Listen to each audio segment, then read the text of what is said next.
dentist. I'm handling shit, I'm a menace, no dentist. What's up? What's good? What's happening? Welcome back to the At the Buzzer podcast. I'm DC and I'm here with Collin. And that's it. Just us two. You know, Dusky and Coach G Money, they were pretty busy, but Collin and I figured we still put out some content for y'all. On, bro. And I mean, we have to make an episode. NBA back. Exactly. Yesterday, at time of recording this. And today, Wednesday, there's 20 teams playing. So, real sports are back. Man, y'all this don't know. week in sports, period. Really, this whole next couple weeks, because you got the World Series, NFL midseason, college football midseason, NBA, and NHL started. UFC 308 UFC got to fight this Saturday. Weekend. Like, hey, it's a special time, bro. We're eating. We pray for times like this. This is why I love this time of year. Like, everybody says holiday season. Yes, the holidays are great, but it's sports, man. Yeah. This is the prime of the sports year. But today, we're mainly going to talk about the NBA. But before we do, NFL is in midseason form. Yep. Who's your early pick for Super Bowl? A and NFC. Like, I know the Chiefs are undefeated right now, but they're like I just the want to be worst different. 6-0 team I've ever seen. I'm not going to lie. I want to be different. Nah, So I besides don't want the to pick Steelers. the Chiefs, you know? I'm going with Baltimore, man. I'm not going to lie. Okay. I think it's that year. I think that addition of Derrick Henry really pushed them over that hump because if Lamar and or his receivers do struggle in the playoffs, hand it off to King Henry. Right. Okay. So my logical brain tells me we're going to have Ravens and Lions as a Super Bowl. I think that makes a lot of sense. The Lions don't have to deal with the 49ers this year. They are imploding actively. Everybody injured. Yeah, everybody's injured. And Super even Bowl when hangover. they just don't really look good, Exactly. to be honest. I think once you get to a level of contending and you've been there for so long and you've been the favorite multiple years to win a title and you don't, coming off a loss last year where you were up 10 in the fourth, right? It's hard. It's hard to get that juice back. It's hard to get that belief back. And then you add the injuries on top of that. So I'm kind of out on them. So I'm going to go Lions and Ravens. There's always a bit of delusion in the back of my mind that says Green Bay going to be there, bro. It's a possibility. They're playing really good football.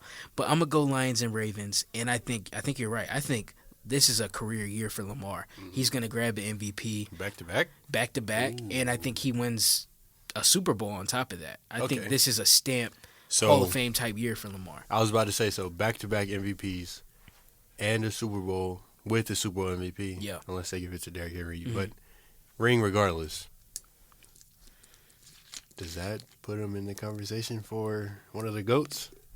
Obviously, he has a long way to go before he gets close to Peyton or Tom or even Aaron Rodgers.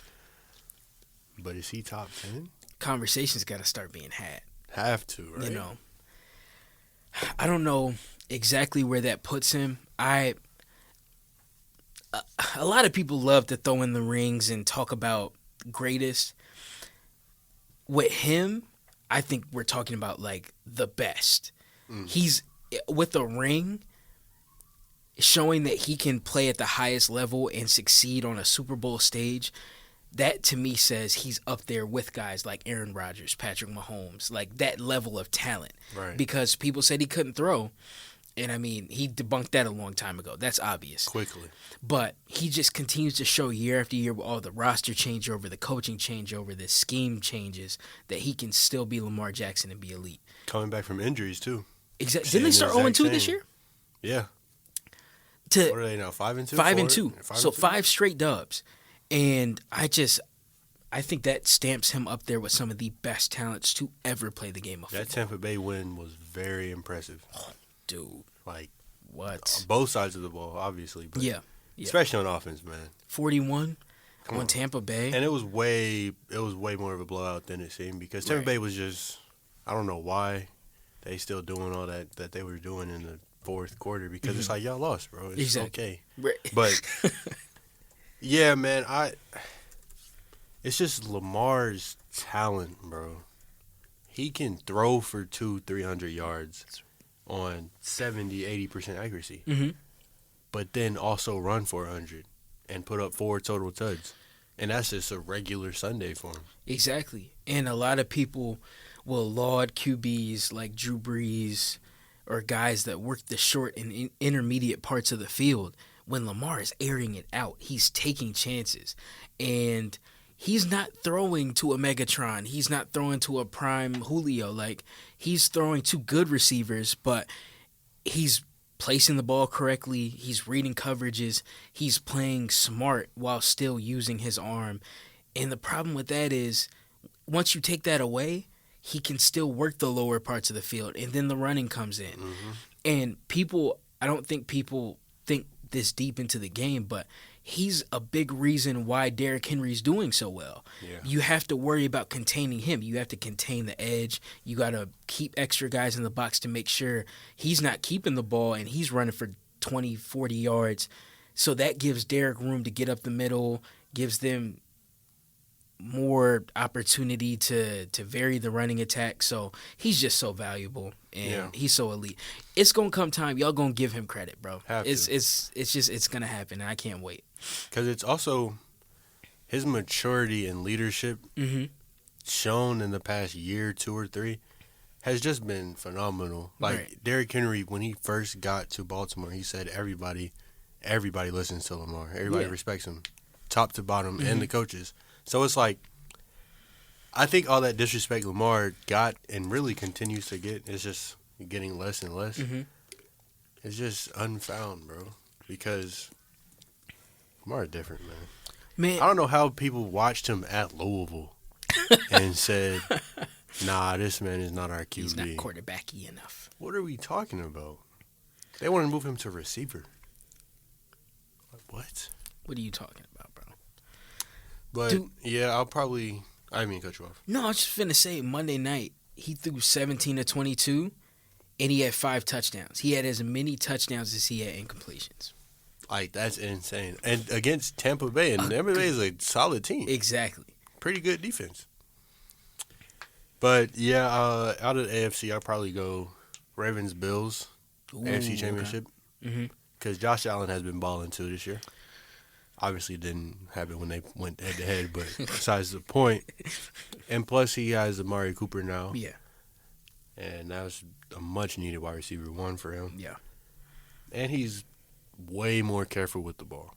Because the thing that we've had to talk about Josh Allen the past, really his whole career, is he throws a lot of picks. Mm-hmm. Like, obviously, his touchdown numbers will make up for that, but he's still throwing a lot of picks. Right. This year, I don't think he's thrown one yet. And that's pretty new for Josh Allen. So I think that might be the AFC Championship. I like that pick. But I'm going to go the Texans. I'm going to go the Texans. The Texans, I knew exactly where you were finna go. Yeah, they looking good, dude. Even off a loss last week, like, that was a really good game. That was a great game. And the running game, when they get Joe Mixon on the ground, he's running. C.J. Stroud is its own problem. That dude is, like, going to superstar status if he's not there already. But having a healthy Joe Mixon, he running like prime Joe Mixon. Mm-hmm. The line is working. You got good weapons. Might have the best receiving core. You really might. Because Nico Collins, even though he's been hurt the past 2 weeks, he's still top 3 in receiving yards. Which is crazy. Diggs is up there, too, and then Tank Dell, like, as your wide receiver 3. Right. It's a pretty great core. With and then the defense. The kind of quarterback you have, plus the defense. I believe in that. I'm a Texan believer. I like the Texans. Yeah. Oh, that's a great AFC pick. AFC should. I think those are the 3 teams. Mm-hmm. Like, obviously, you always got to think about the Chiefs. Right. I mean, they are back-to-back Super Bowl winners, and they're 6-0 right now. So it's those 4, I would say. Out of the NFC, I like that Lions pick. Yeah. Yeah. But I also like that Falcons pick. See how they doing. 4-3? Yeah, that's. That was a pretty bad loss on Sunday. Mm-hmm. Seahawks came into town and they worked, bro. Y'all have heard me give praise to our defense, but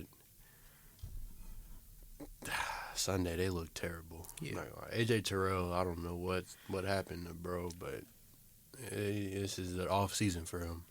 But only 7 games in.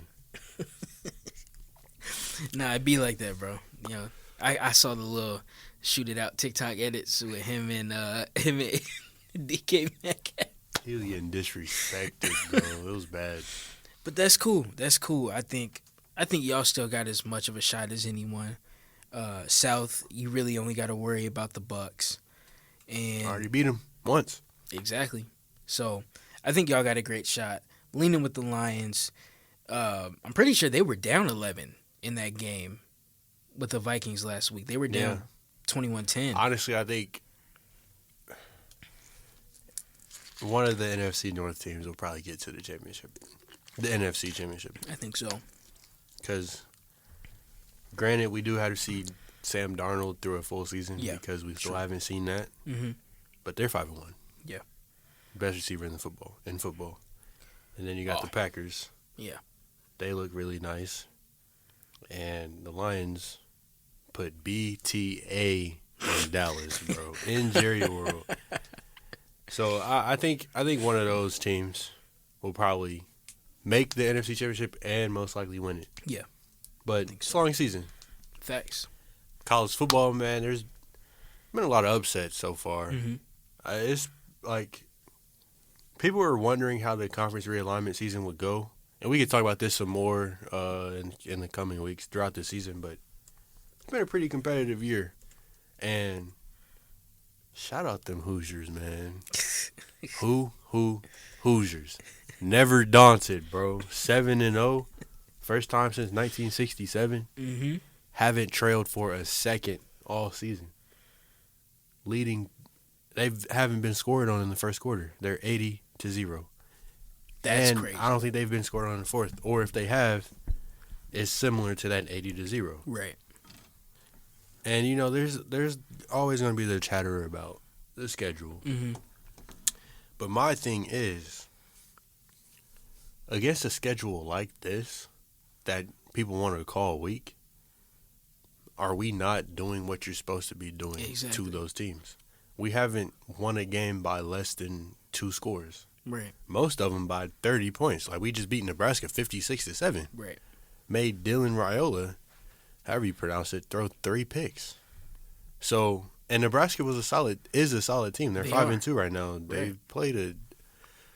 They played a pretty solid schedule themselves. So I just think that whole schedule crap is crap. You feel me? People always gonna find a reason to hate. Like you said, if y'all taking care of business, there are a lot of teams that fell for those trap games. Exactly. Games that they should have won. And there's a lot of teams that didn't get up for the games that they needed to win. So either way, people are gonna find an issue.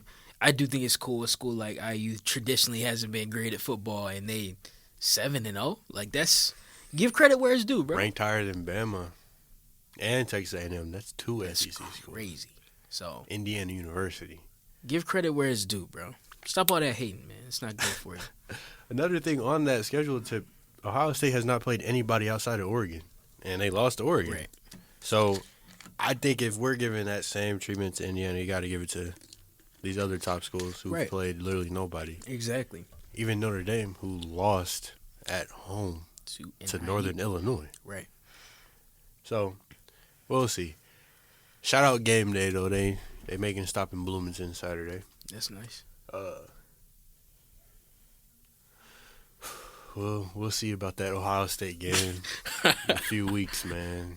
I think it'll be a 10-0 Indiana against 9-1 or 10-1 Ohio State in Columbus. Ooh, I don't think we'll win that, but I don't think it'll be like really bad. Mm-hmm. You feel me? Yeah.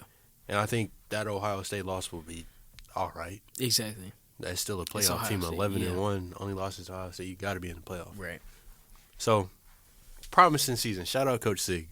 But WNBA Finals just wrapped up. Yup. Shout out Breonna Stewart. Got her a third one, I think. Mm-hmm. Shout out Sabrina Ionescu, bro. Yeah. She got her first ring. Great to see. Shout out Jonquel Jones, too. Got her first ring and got Finals MVP for it. But Stewie and Sabrina. What is that Game 5 performance? I don't have Breonna Stewart's numbers off the top of my head, but Sabrina Ionescu 1 for 19. January tour date. It's crazy. To close out the series, you go 1-for-19 at home too. That was very questionable performance from one of my GOATs. Yeah. But happy she got her ring. That was a game I was kind of pulling for both sides because I really liked how the Lynx hoop. Mm-hmm. They have just some dogs. Yeah. Obviously, Nafisa Collier is their top dog. She came second MVP voting. But Yeah. Kayla McBride, Courtney Williams, like, they have some dogs on the team that hoop. So I knew that this series was going to feed, and it definitely did. I think all 5 games were close. Came to the last minute. So it was a fitting end. Yeah, Stewie was 4-15. 4-15. It was their shot selections. Like, it was pretty bad. Yeah. But your 2 stars going a combined 5 of 34, if my math is correct.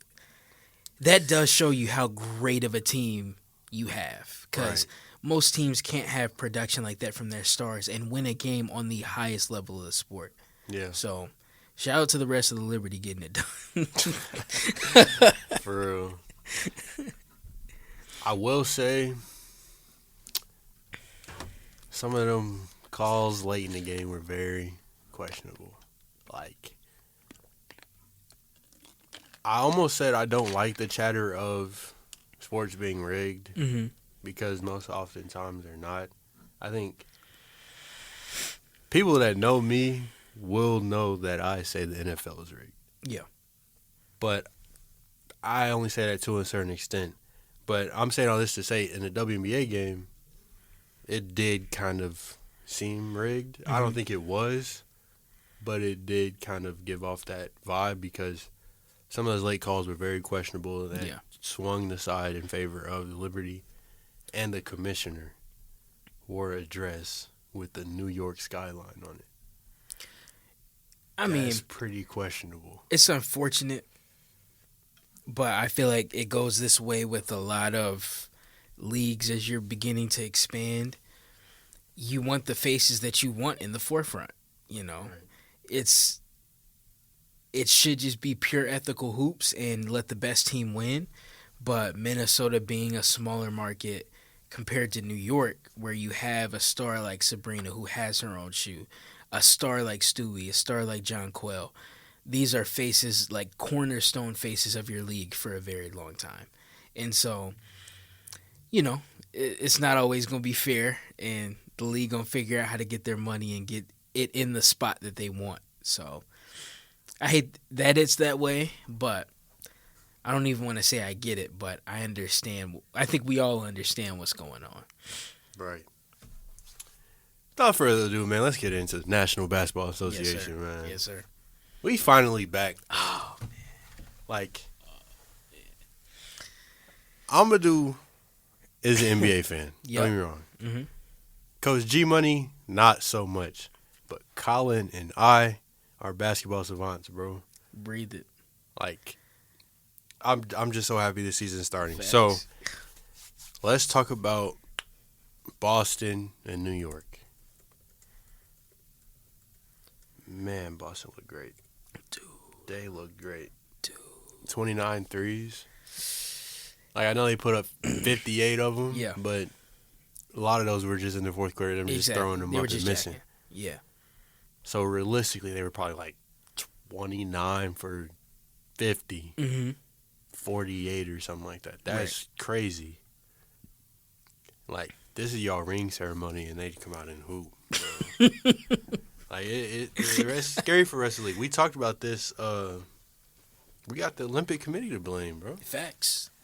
Like, I understand not playing Tatum. I really do, because you have the roster to not play a big star like Jason Tatum, but no minutes.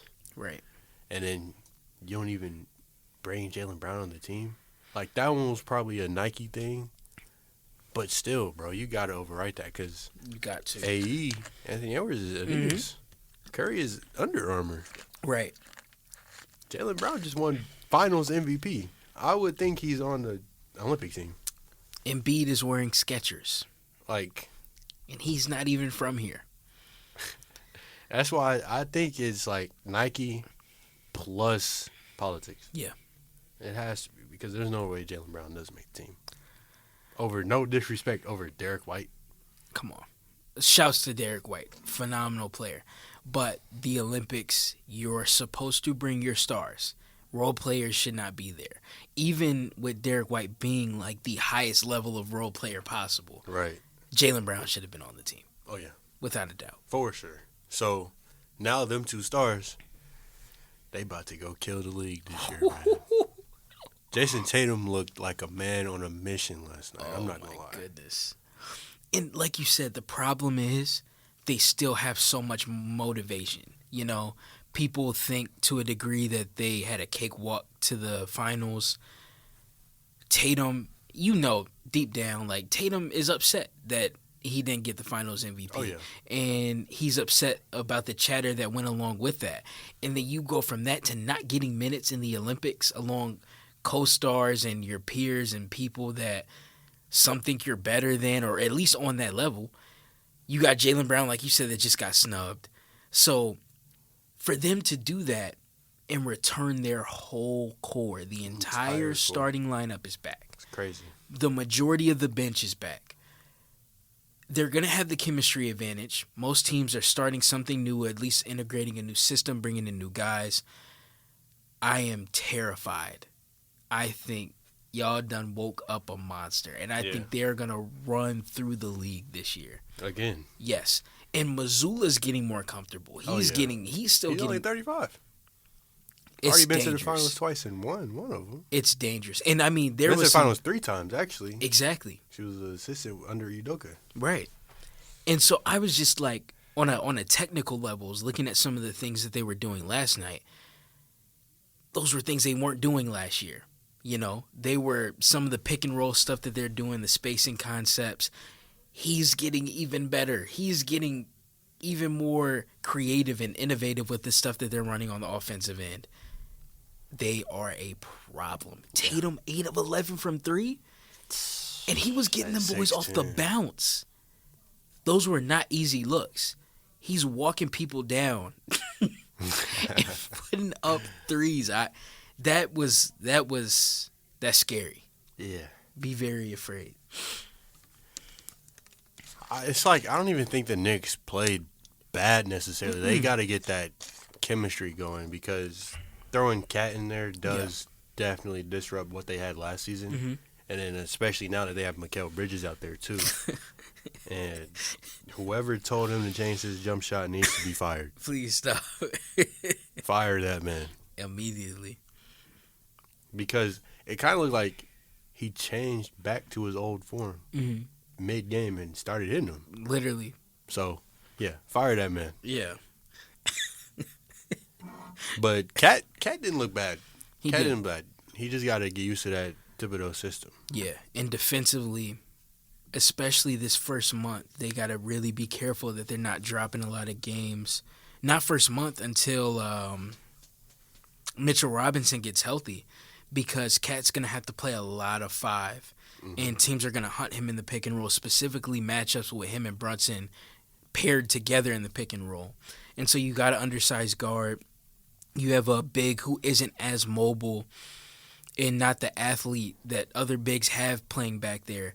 So the rim is a little bit easier to get to.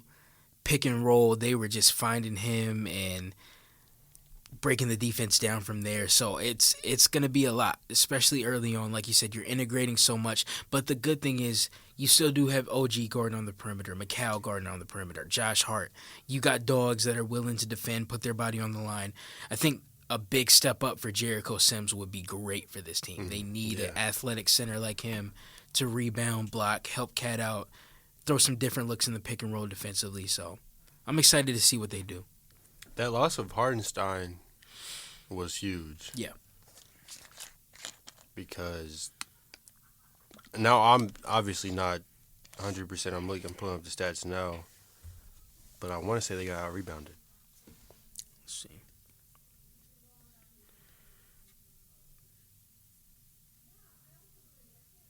Yeah, they got out-rebounded. Yep. And that was Hardenstein's bread and butter. Exactly. Was rebounding for the team, especially on the offensive end. Right. So getting over the loss of him is definitely going to be very important step for this Knicks team. But it's one game in. Yeah, right. Let's talk about the game out west. So, before anything, I'll just shout out LeBron James Sr. and LeBron James Jr. That's dope. That's a cool moment. Absolutely. Although it was a little manufactured, not organic, like the Griffies. Right. But it's insane to be able to play with your son. Right. First NBA father and son duo ever. Fourth in sports, I think, period. Mm-hmm. So that's pretty insanity. Yeah. It's a testament to Bron and his ability to keep himself up, stay committed this long, stay locked in on the sport. And bro, even with things maybe not being the most ethical and Clutch Sports moving like Death Row Records. Man, even with all that, moving devious. even with all that, Bronny still found a way to put the work in, advance those levels, and that's not easy, bro. And overcoming the heart attack, that's a lot, and there's a lot of pressure in being who he is. So salute to them. Cool moment. Moment. Glad I was able to see that, bro. Yeah, I'm high on Bronny. Yeah. In terms of wanting to see him succeed, Mm-hmm. because like you said, there's so much pressure that comes with being. I mean, your name is literally LeBron James Jr. Mm-hmm. There's a lot of pressure. And so, especially after you got picked to be on his team, and most, if not, I'll say most NBA fans are saying that you shouldn't have even gotten drafted. Right. So, there's a lot of pressure. So, I want him to succeed. Very Although, much. I think he should stay in college another year or two. Yeah. But he's in the league now. Mm-hmm. It's cool. Right. Speaking of Rich Paul, man. Shout out, bro. He's the best agent ever. He just got Jalen Johnson a 5-year, $100 million deal. Ooh. And he just started playing last year. Playing at this type of level last year. I'm a big Jalen Johnson fan. I think he can do a lot, especially as they open the offense up. I was about to say, with DeJounte going, yeah. I think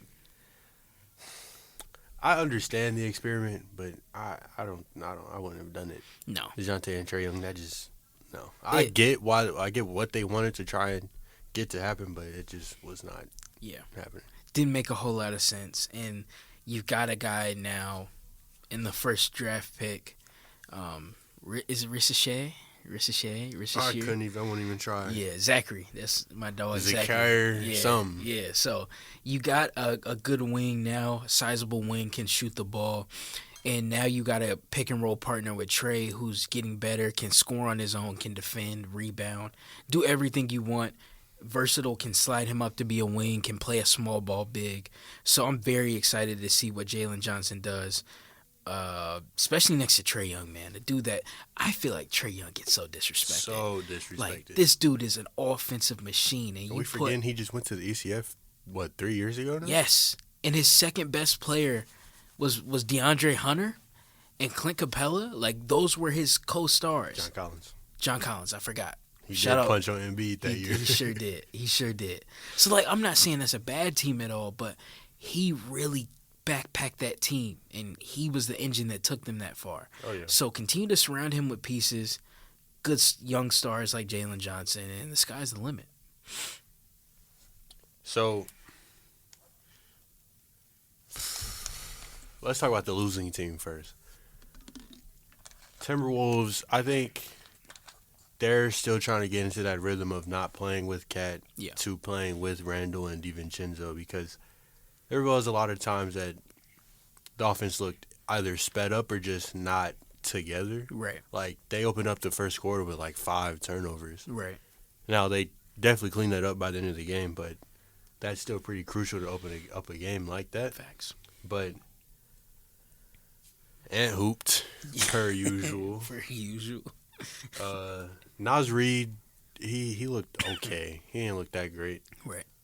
And I think DiVincenzo, I think Chris Finch needs to figure out a way to really involve DiVincenzo in the offense, because the type of player Ant is, they're going to send traps at him. Yeah. So you got to really dig into him to look corner opposite or corner right next to you or wing opposite and swing that DiVincenzo 3 or a shot fake and pull up, layup, whatever. But we already talked about this on pod and just to chat, but Julius Randle, brother. He's halting the offense. Like, he'll get it on the block and just wait, and then throw something up. I don't like it. I don't. I wasn't a fan of the move when I heard about it. That's what I'm saying, bro. Listen, I'ma just be candid. I wanted them to get rid of Rudy. Get rid of Rudy. In all honesty, just signed him 3 years, $100 million. You saw it doesn't work. Teams, what Luka and Kyrie were doing to him. He's a mismatch down there. Every year, how many times do you have to watch this before you recognize this isn't a viable way of playing basketball? 4-time defensive player. Those are fraudulent trophies. God. Get the diamond tester. Those are not real. There are real dogs. There's a dog in Miami named Bam Adebayo who can defend all 5 positions, can switch. You got guys like Drew Holiday who's a guard but can still protect the rim, can switch. Real dogs on the defensive end do not have to be coached out of games. I refuse to believe my defensive player of the year in 2024 cannot play in clutch moments because he can't guard a ball screen. I refuse to believe that. Like, I understand the chatter of he's a center guarding a guard.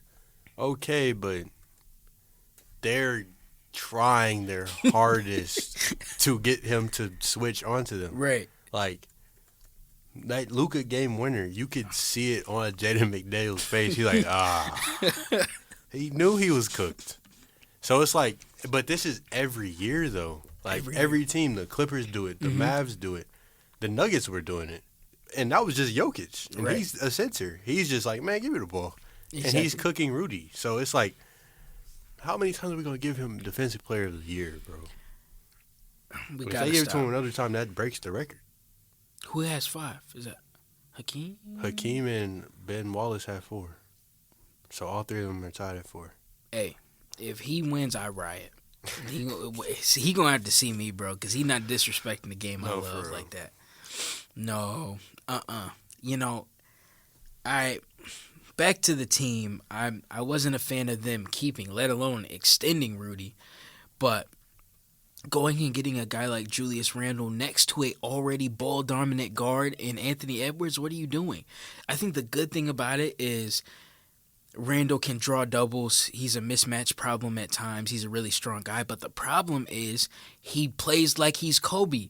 So he's not trying to get downhill. He's not using his body to get to the front of the rim. And so he's limiting the amount of double teams he could have to open the offense up. He did it a couple of times last night and generated some pretty good looks. But when he's settling for 25-foot jumpers, I would let Ant do that first. Right. We didn't bring Julius Randle here to do that. And I just think at this point in his career, that's his way of playing ball. And I don't understand at all why they got him. Yeah, that's one we're going to have to see how that ends up playing out. You think they would trade him mid-season? I think they would, and I certainly would. I would. Even if it's just to dump him down for a 4 that can shoot the ball, shoot and defend. Like, I would get rid of Julius Randle for that ASAP. If you really do have title aspirations and Ant is a megastar headed to megastar status, and all the big markets are going to want him, you better maximize your window of having him and get the right pieces there. So I'm not sparing Julius Randle for that. Because we're about to see it a lot this year. We saw it last year. Ant's taking the shot. Yeah. He's who's the ball running through. But last year he had to share that with Cat, who for years before Ant was that guy. He was 2-time All-Star. Was 3-point contest winner. So, obviously, they had to choose between the two, and they chose right, in my opinion. That's probably a little biased, but they chose right. You're right. I think bringing in Randle was the wrong move. Yeah. Like, they really probably were trying to just get Dante. And the Knicks was like, nah, take Julius too. And give us Cat. Right. So that one we're gonna have to see. Once again, one game. Right. Man, shout out JJ Redick, bro. Ooh. He has the Lakers looking so different. Like, this just shows you how terrible of a coach Darvin Ham was, bro. Y'all playing hard. Salute. Right. Like, the sets that JJ is drawing up for them to run, and then they're executing them to perfection and getting good looks, getting oops at the rim. Like, his out of bounds plays were beautiful. But this is, I won't say it's a surprise because JJ has that kind of basketball mind. Right. We saw it on his podcast. Exactly. He knows the game inside and out. Mm-hmm. And he knows he knows about players' strengths and what kind of sets they need to run to get into those strengths. Like, he got Austin Reeves some great looks. He got AD some great looks. He got LeBron great looks. Even Rui great looks. Mm-hmm. So, hey, man, shout out JJ, bro. He can coach. Man, I think One game, though. Exactly. One game. Not going to overdo it, but I think you made a great point. He's been a role player, played next to stars, played on good teams, played on bad teams. He knows things from the player perspective, but he also knows things at an elite level from an X and O perspective. And you've already seen him steal from guys like Bobby Hurley, steal from some heavy European ball-based concepts, steal from Mark Daigneault in OKC. And that just shows you he's not a closed-minded coach. He's willing to do his homework, do his research, take from anything that looks effective. I think you see already, last year it was a lot of just run up, okay, pick and roll, Brown and AD, everyone's space. Brown isolation, everyone's space. This year, in the first game, I should say, they were running movement for AD. You got people cutting off of him in the post. They had a little UCLA set for him, get him a screen headed into the post, run two cutters off of him. That dime he hit Rui with late in the game, they run a little slice for him. He catches the ball, Rui cuts. Like, I think along with his pure coaching, he's going to do what needed to be done a long time ago in LA. In fully unlocking Anthony Davis, putting the keys to the offense in his hand. We know what Brown is and we know what Brown can do. You can fall back on that type of offense at any time. But letting Anthony Davis control the game from the inside out, it unlocks your shooters, it unlocks cutters, it unlocks him even more as an offensive rebounder. So seeing JJ put all these things into motion, the play design's beautiful. I think they're going to get so much more out of the role players. I'm so excited to see what they do. And it just goes to show you, man, we're in a different time, Yeah, right. 15 years ago, people would have hated this. It probably never would have happened, a guy going right from media into coaching. But we're here now, and you've got people with that ability. The game is moving so quickly, and JJ knows modern basketball, and I think this is going to be an excellent fit for him. So, since this is the first week, there's going to be games to recap on, but by the time this comes out, well, at the time of recording, all the Wednesday games are happening. Right. So, that's something we'll revisit probably next week. So, for this week, let's give our conference finals predictions. Okay. Finals predictions. Mm-hmm. We can do awards, but first I want to start with who's your first time All-Star this year? Ooh. Both sides, East and West. First time All-Star. I like Cade. Or was he All-Star? No. He wasn't. No. Yeah, I like Cade. I think this year because Cade Cunningham is so nice, bro. He was nice last year though. Yeah, he was. But it was the Pistons. Right. So people they look at the Pistons and see the 27 losses in a row or the Right. what was it, 9 or 10 losses? I mean wins for the whole year. I think it was 9. That's bad. But I think this year they have a new coach. JB Biggerstaff he's not great. Don't get me wrong, but he'll probably do better than Monty Williams. I think so.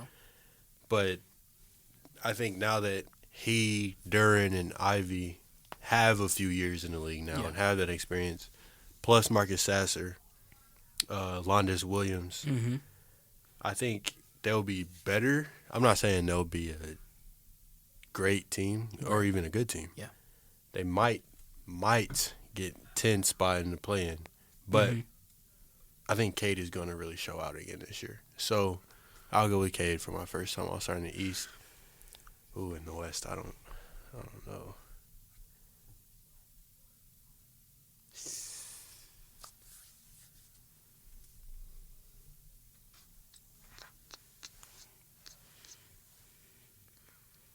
Yeah, let me think about the West, man. You know, I'm high on Cade. Yeah, for sure. Yeah, I don't know if y'all seen it. Head to our socials. We just did a post on Cade. Such a special talent, and I don't think people recognize how difficult it is to put together the season he did in the situation he had last year. They were one of the worst space teams of this era. And the coaching was terrible, talent's terrible, but he still found a way to be productive. So I'm with you on that pick 1,000%. But the West is interesting. I think I'm going to go with J-Dub. Dang, yeah. Because obviously it's going to be hard in the West, especially dominate, because he's a front court player. And the West is a lot of stars in the front court. Well, I would say Wemby, but he's going to be all-star. That's a given, yeah.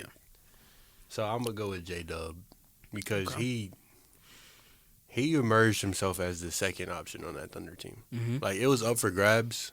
It could have went Chet, but it's J-Dub. It is. So I think another great year like that, just with a little bit more production, and the Thunder again being top 3 seed, I think they'll give him that nod. At least, definitely reserve. Mm-hmm. And now, if he really, really hoops, starting position might have to. But I think he'll be a first time reserve. Okay. I'm trying to think out east.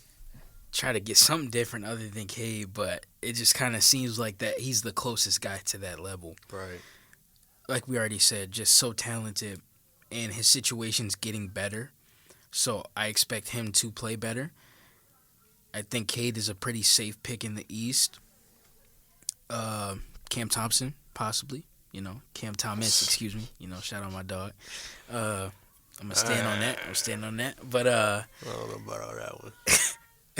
out West, if I was to have like a I'm being different pick, it would be Jalen Green. I think. Ooh, I like that a lot. Or I would go with either him or Sengun. Sengun wasn't an All-Star last year? No. Oh, Sengun was hooping. No. Man, it's tough in the West, dude. Yeah, because Sabonis got snubbed last year. And he was leading the league in second in triple doubles. First in double doubles. I think he broke a league record for most consecutive. But was it an All-Star? Let's lock in. Yeah, I will go Jalen. The month he had in March, I think he was close to averaging 30 a game. And, he was just killing. Became a father, man. That's what they say.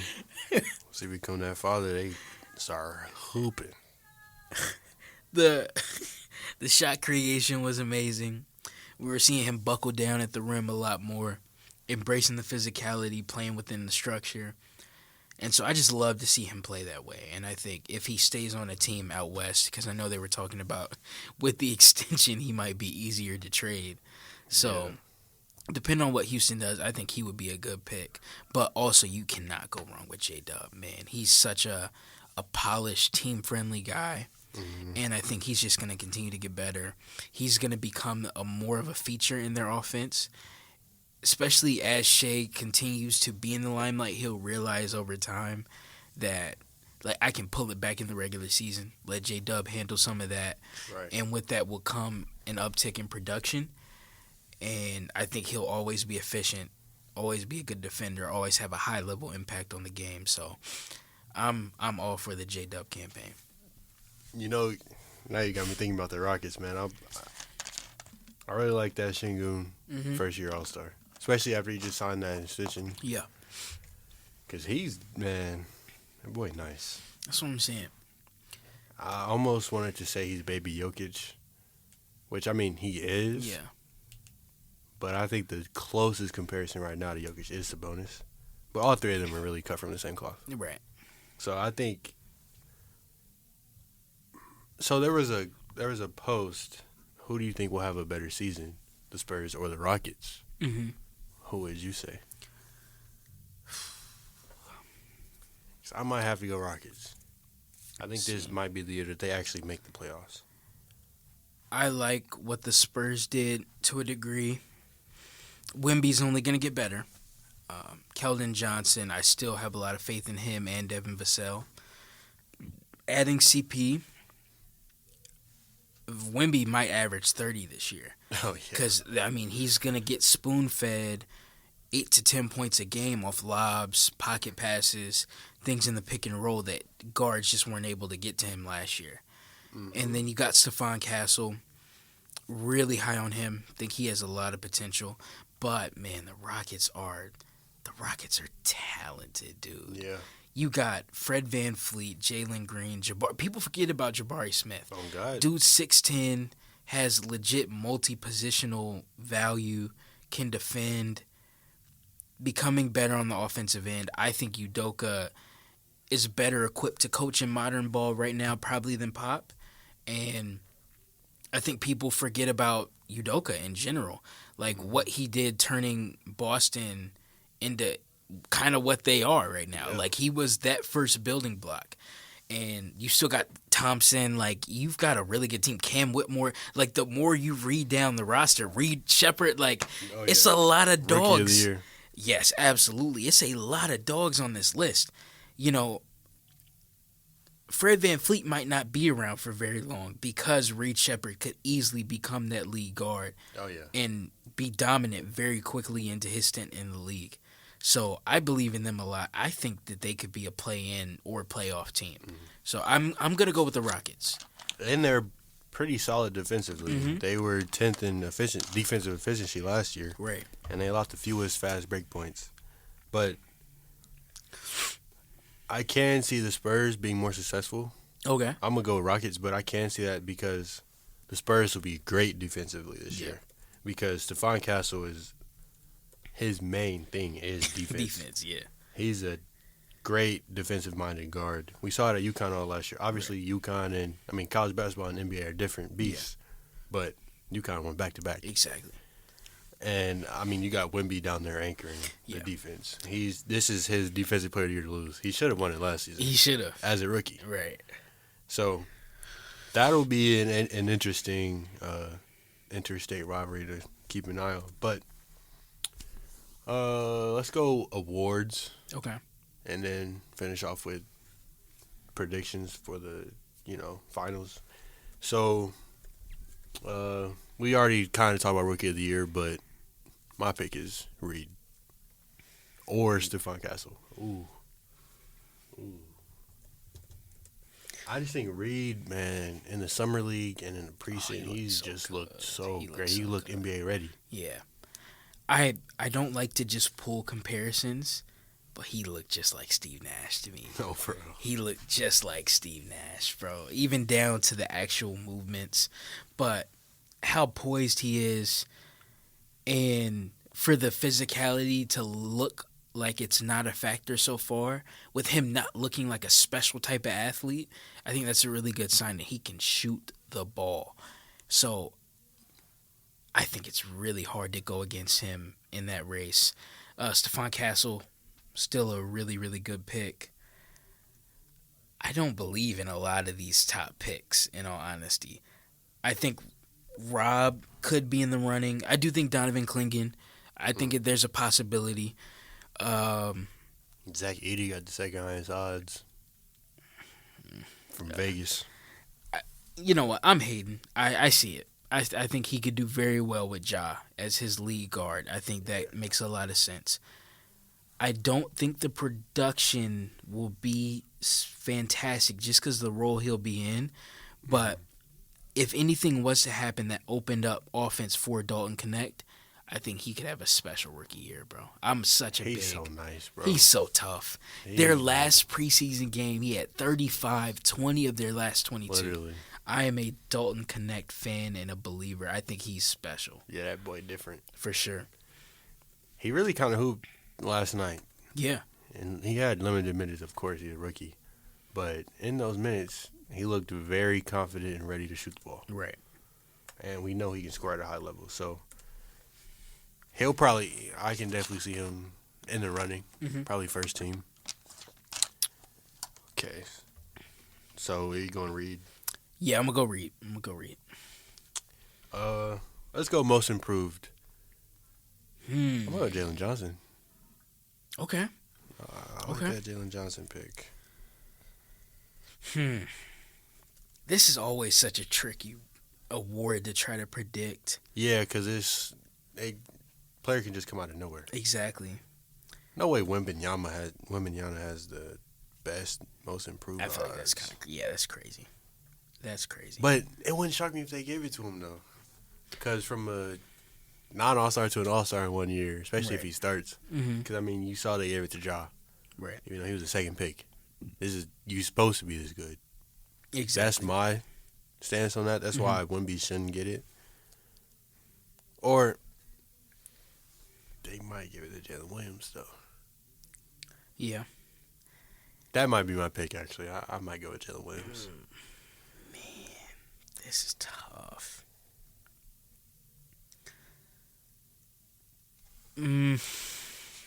I think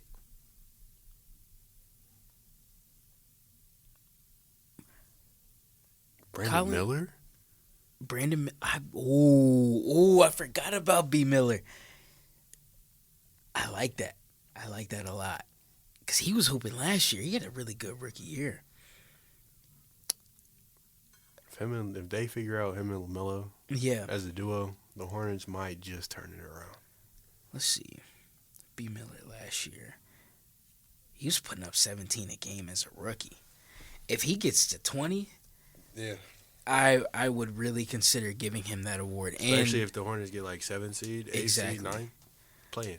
So I think those guys are up there. I'm going to throw Colin Sexton's name in there. Okay. I think Young Bull. I still rock with him, and I don't understand a lot of the fall off in hype around his name. I think he was really good in his last couple of years with the Cavs.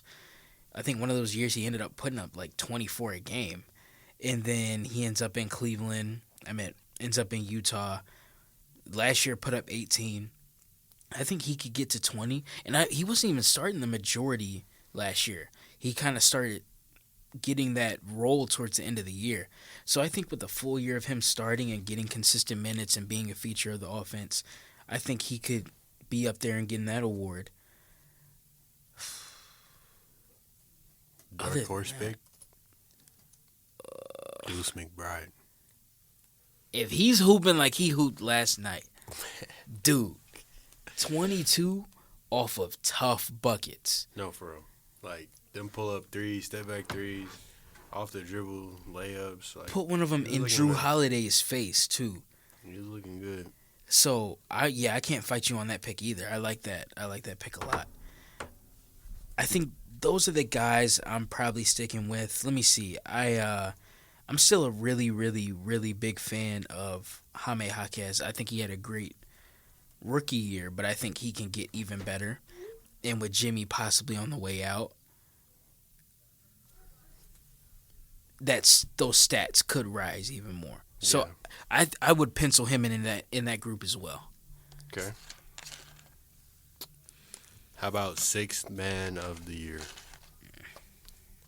I think Nas could repeat it. Yeah. I think Malik Monk could actually get it this year. A lot of people said he was snubbed last year, but I think it was Reed. But my pick, I'm going to go Benedict Mathurin. Ooh, okay. Because if the Pacers replicate the success they had last season and make it more, like if they go 50 wins or whatever, and you have Benedict Mathurin come off the bench with high production, 18, 19, 20 points a game, I think you might have to throw his name in the hat. Yeah. Yeah, I like that. I like that pick. Trying to think of it. Malik is always. I think he's a safe pick to put in that conversation at all times. Did Deuce start, or did Deuce come off the bench for the Knicks? He's off the bench. I thought. Right? I think he is. Let's see. Yeah, because it's Brunson, Hart, Bridges, OG, Cat. Yeah, I would put him in the conversation. I think he played great ball in the playoffs last year. Yeah. And if he's got this type of green light and he's going to continue to be aggressive like this, I think a guy that contributes on both ends on a high-level winning team, I like his odds of getting that award. We can really just skip past Defensive Player of the Year. Yeah, It's Wemby's it's to Wemby's. lose. You got a big dog. I mean, you could throw Anthony Davis in there. Yeah, 'Cause I don't think he's always. won one yet, but he probably Ooh. should have by now. Yeah. Probably one of them ones Rudy got. Oh, yeah. One of the ones Rudy got, Miles Turner should have had. Yeah. Okay, let's go to the big one, man. MVP. Ooh. Highest odds is Shame. Luka. Luka right now. It's Luka, Shea, then Jokic. You know, The usual. what I think is going to be the top three for the Yeah. next couple of years. I'm going to go Shea. I think they're going to be another top 3 seed. He's going to put up 36 and 6. Like, those are, like, MJ type Crazy stats. numbers. Exactly. And I just think, you know, with the league being what it is, Denver continuing to get worse, I think the Mavs kind of experienced a high last year, and I don't think that'll be sustainable long term. I like OKC the most as a team, and I think he's Mr. Consistency. So I'm gonna go Shea. I like that pick a lot. Yeah, I'll probably go with Shea too. Ooh, but Luka still hasn't gotten his first one, man. Right, it's true. Luka gonna be hungry, and you know he gonna hoop. You Right, know Luka exactly. gonna hoop. So I think it's between those 3, obviously, but those 2. Yeah. I think is who you got to give it to. But don't be surprised if Jason Tatum creep up, If he gonna hoop like this, or if Ant creep up. Not gonna lie, yeah, I can definitely see Ant creeping up to take that MVP, especially if he gets the Wolves top 3 again. mm-hmm. And this time it is just him. It's not him and Cat. Right. Like, I mean, it's him and Randall. No, it's It's Ant. just him. It's Ant. Yeah. So let's start with the Western Conference Finals. West. Might see a rematch. Or I think the Wolves are going to be in it. Okay. It's just a matter of Wolves versus who. Wolves. I can see the Nuggets want to get back there because they still have not exactly the same roster because KCP is gone. But Right. for the most part, they still have that championship roster. But the Thunder, now that they have that year of playoff experience and they understand what it takes to win and what it's like to lose, Mm-hmm. I think I could really see them getting to the Western Conference Finals, especially off the heels of a Shea MVP. Right. So I think it's between them 4 teams. I think those are the 4 contending Western Conference teams. The Mavs, Nuggets, Wolves, and Thunder. Yeah. Lakers might be the dark horse. I like it. Because you can never really go wrong with Bron, Mm-hmm. especially with Bron and AD. Yeah. And then if 82 games looks like how they looked last night with JJ, Mm-hmm. I can see a pretty successful season. Yeah. So that's my dark horse Western Conference teams. But I think those are the 4 that's between. Okay. I think I agree with you for the most part. I'm going to slide Denver out of there. I'm going to slide Denver out in favor. You already said OKC. I'm gonna slide Denver out in favor of Memphis. I think with a healthy Ja and that really physical group, they just bring a style of ball that a lot of Western teams don't replicate. And Jaren can actually play at the 4. Exactly. So Jaren and Zach out there together is kind of crazy. And G.G. Jackson continuing to develop into his role, I think could be really, really special. So I think L.A., Memphis, Minnesota, and OKC, those are my top 4 teams. But I would not be surprised if Phoenix or Golden State sneaks up. Golden State added Hield and DeAnthony Melton. Jonathan Kuminga looks really good. They've been talking about adding a lot more volume to their three-point shots. So seeing like a statistically juiced up Golden State would be really interesting. And Phoenix getting a proper point guard, I think a better coach in Bud, even though still I'm not the biggest fan of the move. I think both of those teams are dark horses for me. I could see them making good runs in the postseason.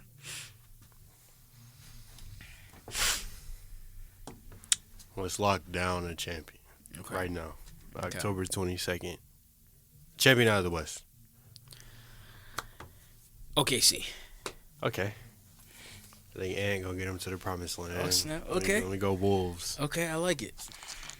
Okay, out of the East, I think the contenders would be the Celtics, of course, Knicks, Pacers. Yeah. And the Sixers have the big 3 to do it. Yeah. But it's how many games are they going to play together? Like, I'm kind of envisioning this Sixers season playing out like the Nets. Mm-hmm. How 2 of their biggest 3 stars are hurt Constantly for most of the season. Right. And there's one constant, which was KD. Mm-hmm. It's constantly going to be Maxey. Yeah. Because PG he's heading towards the tail end of his career, sadly. Yeah. And Embiid talking about he not playing back-to-backs. Brother. So how many games are we really about to see this big 3 together? That's not funny. Not playing back-to-backs, though? That's crazy work. You are you paid not getting to do this. Paid to do this? What are we doing, bro? But that's besides the point. I would say the Bucks, just because of Giannis and Dame and Chris Middleton. Mm-hmm. But coaching duo of Doc Rivers and Darvin Ham. Brother, please, no. No chance does that team win more than 40 games. That's disgusting. Doc Rivers and Darvin hands in the pocket Ham. You got one that's going to blame his team for every negative that happens. And the other one, he is good as a 2K coach, bro. Like, he ain't doing nothing. He's sitting there, ain't nothing on the whiteboard, ain't nothing on the pregame script. Salute. Hey, y'all keep playing hard. It's whatever Giannis want. That's what we do. It's whatever Dame want. Roll the ball out. That is the worst coaching duo in the history of the NBA, bro. Whoever is in that Bucks front office needs to be fired. Oh, my goodness. Like right now. The memes I've seen of those two already have made my year, bro.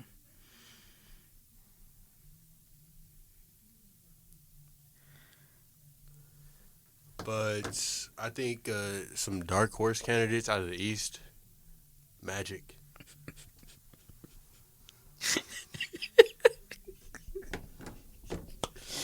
Oh, man. I'm sorry. Kind of like how we talked about the Thunder. Mm-hmm. The Magic got that taste of the playoffs. Yep. They got the taste of what it takes to win and how it feels to lose. And I think Paolo's going to have another great year. Yeah. Dark horse, first-year All-Star, Franz Wagner. Yep. I like it. And they still got Jalen Suggs and Jonathan Isaac to really anchor that defense. Speaking of, shout out Suggs, bro. 3-year, I think. $151 million. A lot of money. Whew. That's the state of the NBA we in right now. It is. A Jalen Suggs type of player in 2012 is making a total contract of $17 million. Exactly. Crazy but times. shout out, bro, getting that bag. Can't ever really be mad at people getting paid. Not gonna lie. Get your money, bro. Especially young black men. But besides the point, I think the Magic could be a dark horse contender. I don't know about really go to the finals, but I think they could really push for that ECF. Yeah. But in my ECF, I see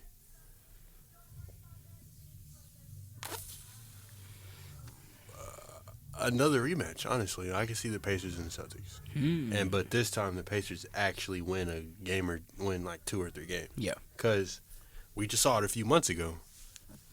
The series really could have been 3-1 after Game 4. Easily. Because Game 2 was the only time that the Celtics won handily. First game, they really lost. Right. Pacers just sold. They should have fouled Jaylen Brown as soon as he caught it. But even then, Pascal should have got a hand up. Exactly. And then Game 3, was that the Drew Holiday game? Or was Drew Holiday game to put it away? I can't remember. I think that was Game 3. Think so. Not when sure. he ripped Andrew Nembhard. Oh, yeah. That one hurt to watch. I'm not going to lie. Because Nimby was hooping, too. I think he had like 37 that game. Oh, yeah. But then, last play of the game, probably the best on-ball defender in the league strips you. Like, it's tragic. Yeah. But I can see a rematch. If the Pacers don't make it, I can definitely see that Boston-New York series going down. Because Jalen Brunson is probably going to have another career year. Yeah. And he has the tools around him. But, yeah, I'll stamp it right now. Rematch. Boston and Indiana. I think the East is a little bit more wide open past Boston. You know, once you get past Boston, Boston is clear and concrete number 1. But you've got Philly, who I try not to look at health, but that's just a flat-out a factor with this team. Orlando, I'm giving a real chance. Milwaukee, as long as you got Dame and Giannis healthy, you've got a chance to do something great. Cleveland, I'm not quite putting in that upper echelon, but depending on if they made moves or not, I think they could be solid. And then you've got New York. But if I had to whittle it down, I'm going to go Boston and Orlando for my ECF. Really? Yeah, I really do think Orlando picking up KCP is such an incredible move. They needed shooting desperately, and so you get that guy. You get yet another great on-ball defender. You become a little bit more switchable. You've got the physicality to outplay Boston on the inside, force them to bring out bigger bodies, force them to step out of their quicker, faster, more modern style of basketball. And Orlando just has ways of making games ugly. And I think that could be a problem for Boston. Obviously, their championship team, great team, but I could see that being a problem, and Paolo Banchero is special. I think... Yeah, that boy nice, man. You put I him... love Paolo. Dude, you give him that platform, I think he's going to deliver. And I would love to see him and Tatum and Brown go at it for 7 games. And I think Paolo could steal a couple. I think he's that good. Tatum and Brown versus Paolo and Franz. Oh, come on now. I might need that. That's special basketball. For at least 4 games. Mm-hmm. Okay, so Boston, Orlando. Yeah, Boston. Yeah. As much as I want to say Orlando, I think Boston still got in the bag. Okay, so let's go finals. Mm-hmm. Mine, I think it's a battle for the face of the league. Because the 2 candidates are Tatum and Ant. Yeah. Like, you can say Luka, you can say Jokic, but at the end of the day, they don't care enough to take over that mantle, you know? Right. Like, I know KD never really was like that with the media, but he was still, he cared. Mm-hmm. And he was a good, like, personality. Like, that's not to say Jokic and Luka aren't. Right. But they just don't care enough for the NBA to really, truly put their face in everything, you know. So I think it's going to be a battle for the face of the league. And I think Ant-Man, 23 years old, getting his first ring. Okay. All right, I like it. And that's not even me. Like, this is really not even me trying to be biased. Like, I honestly think with the year they had last year, how great they were defensively, and then now they know how to get past an extremely hard offensive team to guard in the Mavericks because Luka and Kyrie just made it so hard for them to really match up, especially with the pick and rolls and the oops that they were throwing. Oh, my goodness. But I don't think the Mavs – I think they can replicate that, don't get me wrong, but I don't think they will replicate it to all the way to the finals again. So I think the Wolves will get there, and I think they match up with Boston very well. Mm-hmm. So I'm gonna go Wolves in 6. Okay. I said Boston, and I'm gonna go OKC. Oh, dude, that's gonna be ridiculously high level basketball. Man. I don't know. I don't know. I do think it would be Boston because you get to the coaching battle, you've got two elite minds. I think in some ways they'll cancel each other out. But once you get to the star power and you start going player for player, Boston's just a little bit deeper when it comes to higher-end guys. You know, if Shea has a great game, I got Tatum. You know, if J-Dub has a great game, I still got Jaylen Brown. If Chet has a great game, Drew Holiday can still get you 25 on a night. You know, Derek White can still get you 30 on a night. Kristaps Porzingis can get you 25 on a night. So you've got 5 guys that can all have these explosive type of nights. You got a Sam Hauser, an incredible shooter. Peyton Pritchard can get hot. So you got a lot of guys that can still create for themselves when schemes become a factor.